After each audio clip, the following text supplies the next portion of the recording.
If I would have known more about consulting before I took this job, I would have known that that's just kind of how consulting works. I've spilled so much coffee on myself. These are all lessons that I hope you take with you that I had to learn the hard way.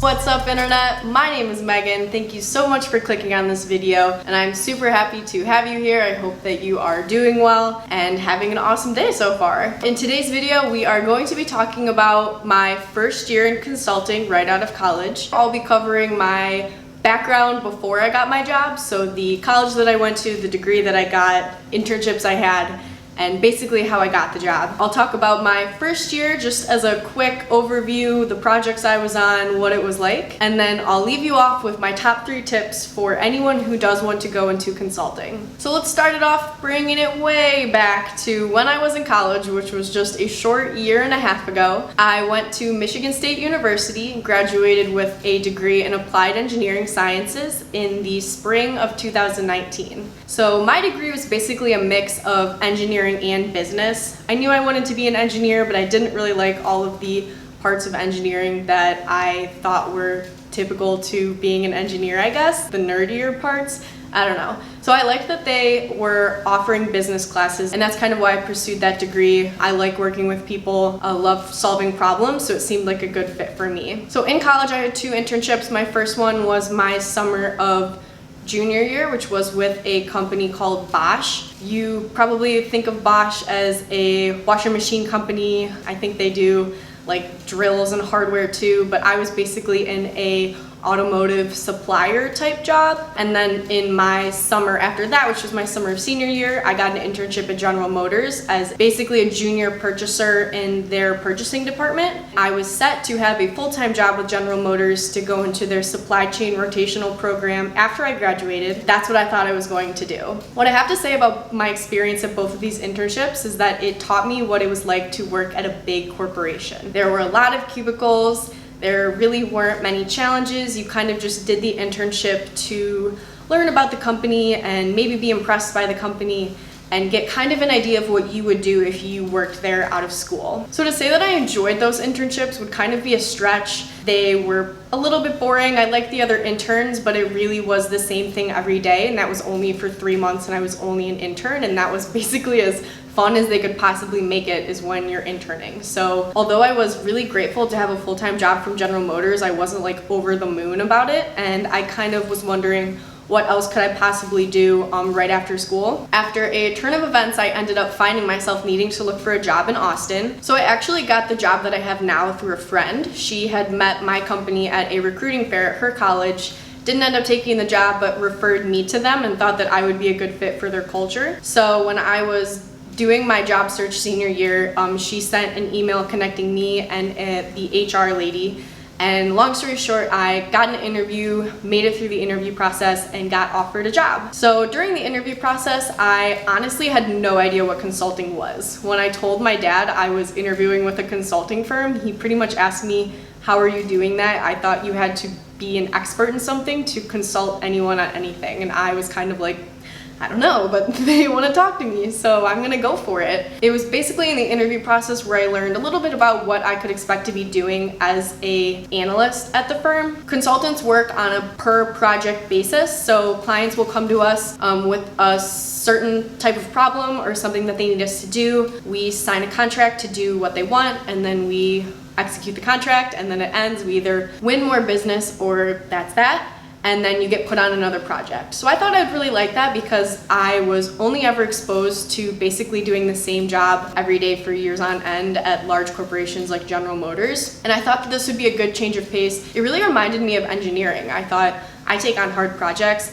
I like problem solving. I like having new experiences come towards me and kind of that element of feeling uncomfortable, and I thought that I would be a good fit for this position. After I learned more about their culture, which is something that's really important, especially to the like Gen Z, millennial type of people who are maybe looking for something that fulfills your passions as well as gives you a paycheck. I think company culture is super important to know about before you decide to start working at a firm. What really drew me to my firm is that they place a large emphasis on making sure that women were taken care of. They had a women's treat every year to support, it was basically a women's leadership treat to work on our leadership skills. And they also had a large emphasis on community service, which I really liked also. So I liked the culture. I thought I would be a good fit for the job, and I ended up taking it. I was told during the interview process that I could be expected to travel up to 50%. Like I said, I had no idea what a consultant even did, so I really wasn't sure what to expect when they said 50% travel. So I thought in my head, if there's around 4 weeks in a month, and I was traveling for 2 of them, that couldn't have been that bad.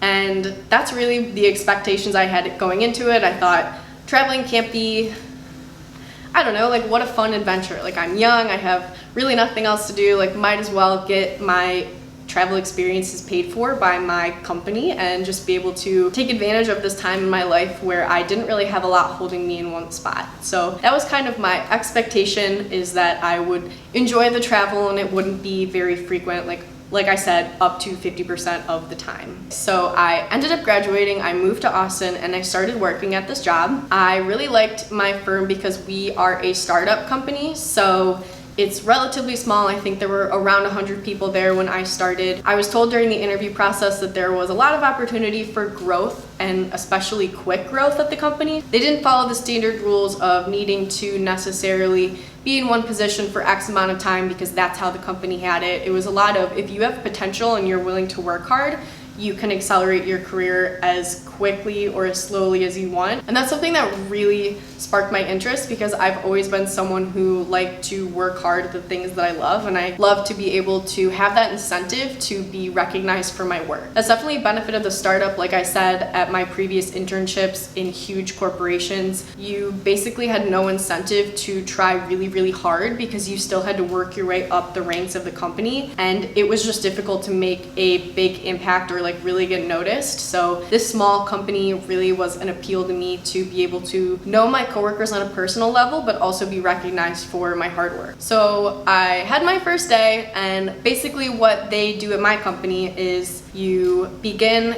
earning certifications. What we technically do is we implement cloud software for our clients. So we work with Salesforce, DocuSign, NetSuite, Anaplan, I think a few others. And essentially our clients will come to us and will say, hey, we need a new instance of DocuSign implemented. Can you do this for us? And we say, sure. So we go in and we learn about their company, we build what they want, and then we test it and we train them and we support the go live after to make sure everything we built works, and that's the end of the project. So first you need to learn how to build those softwares. So they get you set up in training. It was a little bit, one of the downsides of being in a startup is there really isn't a lot of structure. It was entirely up to me to make sure that I was making sure I was going through these trainings correctly, asking questions when I needed to, and I did have a manager, but no one was really holding my hand to get this done, which was something that I liked, but also something that was dangerous as a 22-year-old right out of college, just getting off of my senior year where I pretty much did nothing.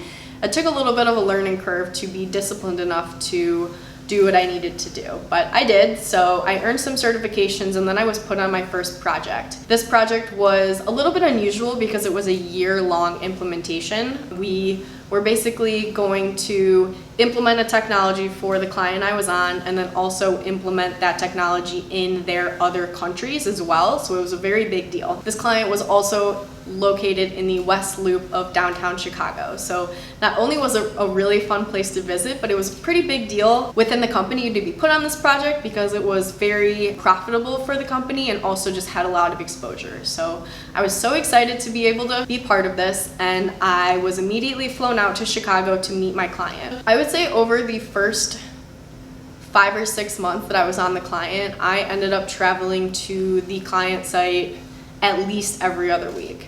Some months were better than others, but at the heaviest, I would probably travel anywhere from 3 to 4 weeks out of a month, and a lot of the time it was back to back. So My disclaimer on this is that it really is on a per client basis. I'm not angry that I was told when I started that travel would be up to 50% and it ended up not being. It was pretty much because I was just on such a high profile client that we needed to be there to ensure the success of the project. If I would have known more about consulting before I took this job, I would have known that that's just kind of how consulting works. You are paid to not babysit your client, but you really need to be there to build relationships, build trust, and just continue to make sure you're delivering quality work and it's everything that they want. And a lot of that has to do with checking in person, going out to lunch, going out to happy hours and dinner, and just maintaining that relationship. So that's my bad for not really knowing the consulting lifestyle, but I learned really quickly that that is what it is.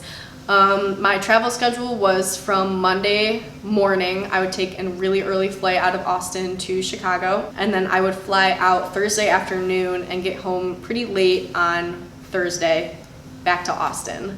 So it really took a toll on my mental health when I had to land Thursday night, wake up on Friday, throw some clothes in the washer, enjoy my Saturday, and then on Sunday I was already thinking about packing my bag again to leave early on Monday. I think if I hadn't just gotten done doing 4 years of distance with my boyfriend, maybe this could have been a little bit easier, but it was still really hard to say goodbye to him every week, even though it was only for 4 days. And we did end up getting a dog, which, looking back with my work schedule, I definitely was naive to think that raising a dog, being there every other week, would be even manageable, because it was not at all. But these are all lessons that I hope you take with you that I had to learn the hard way. Another thing that I guess I never really could have prepared for or expected in consulting was just the everyday challenge of never really having the same day twice. In my internships, I knew exactly what to expect, and all of my adult coworkers who were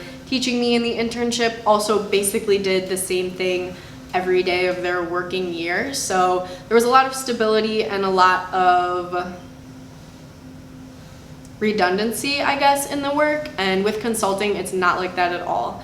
Every day is different. Every client is new. There will always be new challenges, and it honestly is really uncomfortable at first to, number one, be a fresh college grad and need to learn the ropes of any job. That's something that everyone will experience, just being a newbie and really not knowing what you don't even know. But with consulting, I feel like is a larger learning curve, because it's not like you can do the same job for 6 months or a year and then say, I feel proficient in this job.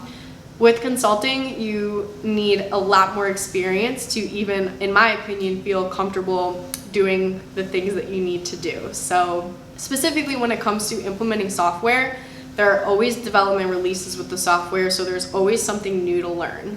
I think that I'm grateful for engineering because it put me in a mindset where I wasn't too put off by difficult problems. There are a million ways to get a solution to a problem, but you just have to believe in yourself enough to know that you will find a solution eventually. So I'm grateful for that resilient mindset in knowing that even if this is hard, I can get through it somehow. But consulting really was different than other jobs because the problems just keep on coming, and as the consultant, you are expected to problem solve for your client. That's what they pay you to be here for. They give you different problems and they'll help you with the solution, but at the end of the day, you're the one getting paid to solve the problem, so you have to be able to kind of shoulder that burden of being a problem solver. So although the travel was really heavy on my first client in Chicago, I also had a lot of fun. I had friends in the city who I would get to visit. I got to try pretty much any restaurant within reason in Chicago, so I had a lot of new food that I've never had before. I tried to never eat at the same restaurant twice, and I got to stay in a lot of pretty nice hotels. Although it was difficult to basically take an airplane to work nearly every week, it did get easier. I learned how to navigate the airport in Austin and Chicago like the back of my hand. I knew what I liked to eat and what I didn't, and what worked for me and didn't. I racked up a ton of miles, hotel points, and Uber points during my time traveling. Whenever I would get discouraged, I really tried to bring myself back to the present, be grateful that I had a job, that I got to travel on someone else's dime, and really just live this life that I could have really never imagined I would be doing when I was in college thinking about my career choices. So For as difficult as a growth period that it was, I'm really grateful that it happened because I was able to learn to trust myself and rely on my instincts a lot more than I think I did before. And it also gave me confidence to know that I can do hard things, whether it's solving difficult problems at work or catching a flight when I might be running a little bit late. You really do have to build confidence and trust in yourself after college when adulting starts to happen. So to wrap this video up, I want to give you 3 pieces of advice that I learned in my first year of consulting. The first one being, you get to bring a carry-on when you travel, and you also get to bring a personal item. Please make sure your personal item has cup holders. This is huge. If you're traveling for business a lot and you always like to get a coffee or a drink or whatever, and you're always traveling with a carry-on, you need to be able to use your hands to put your carry-on in the overhead bin. And if you have a cup in your hands, it just makes it really difficult. I've spilled so much coffee on myself trying to find the right personal item, so make sure yours has cup holders. My second piece of advice is when you're traveling to the client site, you need to look really presentable. And when I moved to Austin, I didn't really have a lot of business formal or casual clothes. So when you're shopping for those business clothes, make sure you're shopping in neutral colors that you can mix and match when you're traveling so that it makes packing a lot easier on you, and also getting dressed in the morning when you're really tired in a dark hotel room easier as well. So my last piece of advice to anyone, number 1, going into consulting, but number 2, just going into your first full-time job out of college anyways, is to ask a million questions. You might feel like you need to prove yourself or kind of show your employer that they made the right decision hiring you, which is true, but at the same time, they don't expect you to know everything you need to know. And it will be problematic if you are spending a long time trying to solve a problem that you could have just asked for help for and quickly remediated it, especially if you're billing for your time. So consultants bill every hour that we work to our client, and we're expected to be honest and efficient with that time. So if you're trying to solve a client problem and you're taking forever to solve it and you're billing a lot to solve it too, make sure you're just brave enough and honest enough to ask questions and get help quickly so that you're not spending forever solving a problem. All right guys, that felt like the literal tip of the iceberg for all of the advice that I want to share with you about my first year in consulting, but for the sake of creating a short video that maybe you'll hopefully watch all the way through, I'm gonna wrap it up here. Please stay tuned to my channel to continue to see more videos like this. I really learned a lot of stuff the hard way, and I want to save you from having that same uncomfortable growth period if I can help it. Please stay tuned. Thank you so much for watching. Please like this video if you enjoyed it. It really helps me to get my videos out as I'm just starting out as a YouTuber. And subscribe if you want to continue to see videos like these. So thank you so much. I hope you guys have a great rest of your day, and I will see you in the next video.